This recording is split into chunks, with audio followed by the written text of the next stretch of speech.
Side go in. Yes.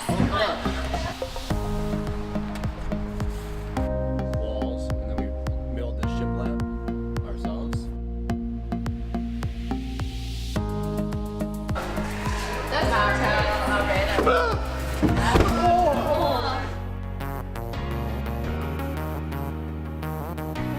All right, so now we're getting into chimneys. Chimneys are like really wide off width. This one is kind of in between the two, and then over here, this is very clearly chimney. So Kristina and David are going to jump in on that one, and I'll kind of demonstrate here. So on this one, really, you're just going to throw your entire body into it and just create friction wherever you can create it. So if you can turn your hips, pushing your butt into the back wall, thighs, and hips into the front, go for it. Inhaling usually helps you to stick. Exhaling helps you to fall. So make sure you inhale if you're going to go to rest. But once you get in this one, that's pretty much the technique. Go up a little bit, inhale, turn your hips into it, heel toe down low, and then using that same technique on this edge or that arm bar on the inside.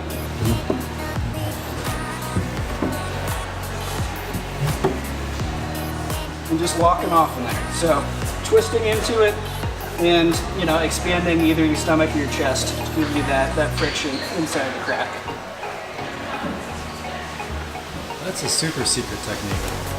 I hadn't told you about that yet, Joe. The stomach explosion. It's the Bob Scarpelli beer belly option. So, it's key when you don't, you can't make anything else work. Just get as fat as you can inside the crack. Chimneys. Have fun. Yep. This is a good one for elbow pads. Yeah, as you can see, I'm knee and elbow padded up, and I've got my comfy long sleeve shirt on, so I have a little bit of extra cushion and padding. I have an old wetsuit. This would be great. So for this one, again, since I'm small, I can fit my whole body inside, so a little different from Anthony. So for me, this is kind of a true chimney. And what I focus on doing is hamming my elbow and the palm of my hand, then my heel and my knee. And then I kind of do, shoulder, shoulder, foot, foot, and just kind of slowly inch up that way. So I'll show you a little bit about how that looks.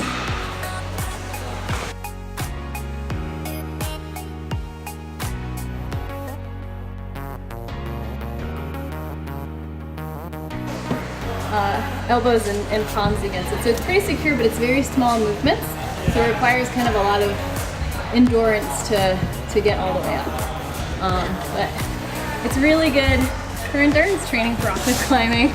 It's very tiring. David, do you want to show how you, because David does a little bit different. Do a little different. For whatever reason, I do it differently with my left side in versus my right side in. I'll show the left side in. I end up doing the, like an arm bar up high. And I cam it in here, and what that does is it allows me to basically, literally I can hang off with just one arm here. It's just all bone.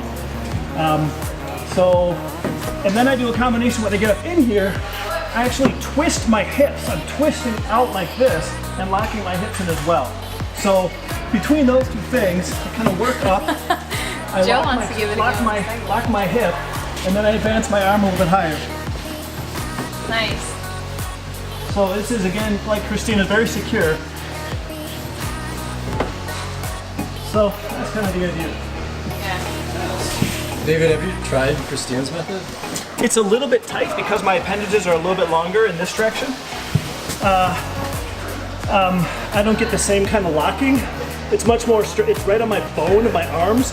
It's right on the my funny bone, so it's really painful. Are you able to get off the ground? I can probably get off the ground, but it's like, ouch. Joe, you want to give us a demonstration of how you do this crack?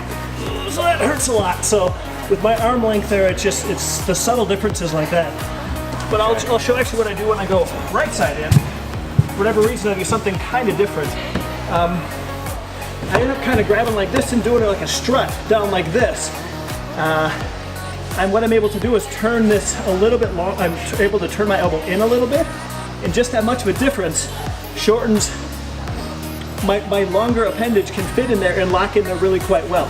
So I do like this, and I do the same thing, This is a little more physical for me, but I'm using my arm as a strut. But the key is I'm not doing it straight on. Just a subtle modification like that allows me to fit and find that magic spot.